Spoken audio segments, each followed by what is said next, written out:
നമസ്കാരം. ഇന്നലെയാണ് BJP തന്നെ ഒരു വലിയൊരു ചരിത്രം കുറിച്ച ദിവസമാണ് അനന്തപുരിയിൽ. അതായത് അനന്തപുരി മൊത്തത്തിൽ ഇന്നലെ താമര വിരിയിച്ചും കാവിയാൽ കോർപ്പറേഷൻ, അതായത് തിരുവനന്തപുരം കോർപ്പറേഷൻ നഗരം മൊത്തത്തിൽ കുളിപ്പിക്കുന്ന ഒരു അന്തരീക്ഷം നമ്മൾ ഇന്നലെ കണ്ടതാണ്. ഇന്നലെ വൈകുന്നേരത്തോടുകൂടി നരേന്ദ്രമോദിയുടെ ഒരു വലിയൊരു കുറ്റം, അതായത് ഒരു പടുകുറ്റൻ ഫ്ലക്സ് തന്നെ ഇന്നലെ കോർപ്പറേഷൻ്റെ മുന്നിൽ BJP പ്രവർത്തകർ ഉയർത്തിയത് നമ്മൾ കണ്ടതാണ്. അത് വലിയ രീതിയിൽ എല്ലാവർക്കും ഒരു സന്തോഷമുണ്ടാകുന്നൊരു കാര്യമാണ്.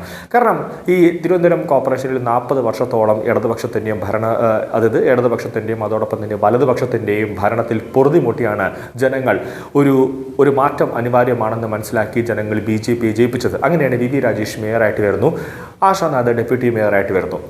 ഞാൻ ഇന്നലെ കൂടി തന്നെ വലിയ രീതിയിൽ ആശാനാഥിൻ്റെ ഫേസ്ബുക്ക് പേജൊക്കെ നോക്കിക്കൊണ്ടിരുന്ന സമയത്ത് ആശാനാഥിൻ്റെ ഫേസ്ബുക്ക് പേജിൽ പലതരത്തിലുള്ള വീഡിയോകൾ ആശാനാഥ് തന്നെ പോസ്റ്റ് ചെയ്യുന്നുണ്ട്. അതായത് ചുമതലയേൽക്കുന്ന വീഡിയോ, ഒരുപാട് പേർ അഭിവാദ്യം അർപ്പിക്കുന്ന വീഡിയോ, ആശംസകൾ അറിയിക്കുന്ന വീഡിയോ, അങ്ങനെ പലതരത്തിലുള്ള വീഡിയോകൾ ആശാനാഥിൻ്റെ ഫേസ്ബുക്ക് പേജിൽ, ഔദ്യോഗിക ഫേസ്ബുക്ക് പേജിൽ ആശാനാഥ് പോസ്റ്റ് ചെയ്യുന്നുണ്ട്.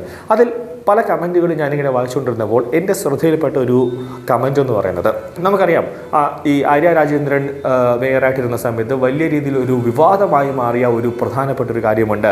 ഈ KSRTC ഡ്രൈവറായ, അതായത് KSRTCയിൽ വർക്ക് ചെയ്യുന്ന താത്കാലിക ഡ്രൈവറായ യദുവുമായി ബന്ധപ്പെട്ട് ഈ ആശാനാഥിൻ്റെ ഫേസ്ബുക്ക് പേജിൽ അതിൽ വന്നൊരു കമൻറ്റ് എന്ന് പറയുന്നത് ഇങ്ങനെയാണ്: ഒരു അപേക്ഷ മാത്രമേ ഉള്ളൂ, യദുവിനെ ഒരിക്കലും മറക്കരുത്. ഈ വിജയത്തിൻ്റെ 10% യദുവിന് അവകാശപ്പെട്ടതാണ്. അയാൾക്കൊരു ജോലി കൊടുക്കണം. ഞാനിപ്പോൾ ഇടുന്ന കമൻറ്റിന് കിട്ടുന്ന ലൈക്കാവും ഓരോ BJP പ്രവർത്തകൻ്റെയും ആഗ്രഹം. നിങ്ങൾ വോട്ട് ചെയ്ത് അത് ജനങ്ങളുടെ ആഗ്രഹം എന്നടക്കം ഒരു വ്യക്തി ഒരു കമൻറ്റ് ഇങ്ങനെ ഫേസ്ബുക്കിൽ ഇട്ടിരിക്കുകയാണ്. അതായത് ജനങ്ങളുടെ മനസ്സിൽ ഇപ്പോഴും യദു നിരപരാധിയാണ് എന്ന് തന്നെയാണ്. യദു മാത്രമല്ല, പോലീസ് ഉദ്യോഗസ്ഥരുടെ മനസ്സിലടക്കം യദു നിരപരാധിയാണ്. പക്ഷേ മേയറാണ്, രാഷ്ട്രീയ സ്വാധീനമുള്ള ഒരു വ്യക്തിയാണ്. മേയറുടെ ഭർത്താവ് MLA ആണ്, CPM ആണ്. ഇതിൻ്റെ ആര്യ രാജേന്ദ്രൻ CPM എന്നൊരു പാർട്ടിയെ പ്രതികരിക്കുന്ന ഒരു വ്യക്തിയാണ്. അപ്പോൾ ഈ പാർട്ടി പറയുന്നത് പോലെ കേട്ടില്ലെങ്കിൽ പോലീസ് ഉദ്യോഗസ്ഥരുടെ അവസ്ഥ എന്താകുമെന്ന് പോലീസ് സേനയിൽ വർക്ക് ചെയ്യുന്നവർക്ക് നല്ലപോലെ അറിയാം. ട്രാൻസ്ഫറോ അല്ലെങ്കിൽ അനാവശ്യമായ സസ്പെൻഷനോ അല്ലെങ്കിൽ എന്തെങ്കിലുമൊക്കെ നുനാവാലകൾ ഇവർക്ക് ഉണ്ടാകും. അതുകൊണ്ട് തന്നെ പാർട്ടി പറയുന്ന അല്ലെങ്കിൽ പാർട്ടി സെക്രട്ടറി പറയുന്നത് അനുസരിച്ചേ പറ്റൂ. അങ്ങനെയാണ് ഇപ്പോൾ ആര്യ രാജേന്ദ്രൻ പറഞ്ഞതനുസരിച്ച് അവർ കൊടുത്ത കള്ളക്കേസ് അനുസരിച്ച് യദുവിനെയൊക്കെ പ്രതിയാക്കിയതും. ഇപ്പോൾ യദു കൊടുത്ത കേസിൽ ഇപ്പോൾ കോടതി തന്നെ ആര്യ രാജേന്ദ്രനും അതോടൊപ്പം തന്നെ ആര്യയുടെ ഭർത്താവിനും ഇപ്പോൾ കേസ് അവർ നോട്ടീസ് അയച്ച് ഹാജരാവണം എന്നൊക്കെ ആവശ്യപ്പെട്ടുകൊണ്ട് കോടതി പറഞ്ഞിരിക്കുകയാണ്. ആ കേസ് ഇപ്പോൾ നടന്നുകൊണ്ടിരിക്കുന്നു. പക്ഷേ യദുവിന് നീതി ഇനിയും കിട്ടിയിട്ടില്ല. അപ്പോൾ യദുവിൻ്റെ സത്യാവസ്ഥ എന്താണെന്ന് അന്ന് വൈകുന്നേരത്തോടു കൂടി തന്നെ അതിൻ്റെ ദൃശ്യങ്ങളെല്ലാം തന്നെ പുറത്തേക്ക് വന്നതോടുകൂടി തന്നെ കേരളത്തിലെ ജനങ്ങൾക്ക് മനസ്സിലായതാണ് യദു നിരപരാധിയാണ്. തെറ്റ് മേയർ ആര്യ രാജേന്ദ്രൻ്റെ, അതായത് മുൻ മേയർ ആര്യ രാജേന്ദ്രൻ്റെ ഭാഗത്തും ഭർത്താവിൻ്റെ ഭാഗത്തുമാണ് ഉണ്ടായത്.